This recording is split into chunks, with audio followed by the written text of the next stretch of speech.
নমস্কার বন্ধুরা, আজ আমরা চলেছি পাহাড়ের রানীর কোলে, যেখানে প্রকৃতি কথা বলে, বাতাসে ভাসে চায়ের সুবাস, আর মেঘেরা খেলে লুকোচুরি।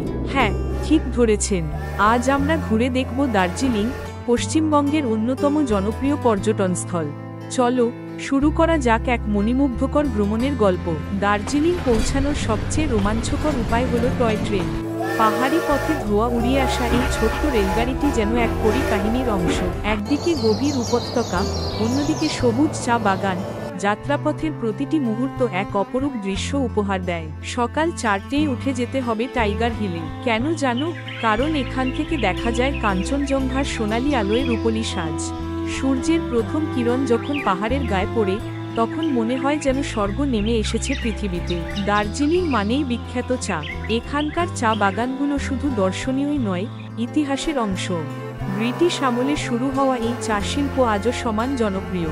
চা বাগানে গিয়ে সরাসরি চা তুলতে চাইলে তাও সম্ভব। আর গরম গরম দার্জিলিং চায়ের স্বাদ একবার মুখে লাগলে ভুলতেই পারবে না। ভ্রমণের আনন্দ বাড়িয়ে দেয় স্থানীয় খাবার আর শপিং। ম্যাল রোডে ঘুরলে পাবেন মোমো, থুপ্পা আর দার্জিলিংয়ের বিখ্যাত চা।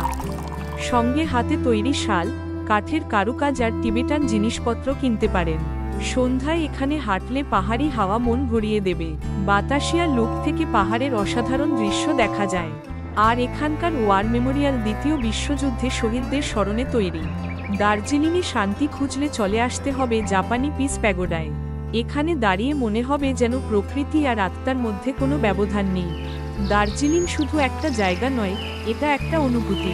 যারা পাহাড় ভালোবাসে তাদের জন্য এটা স্বর্গ।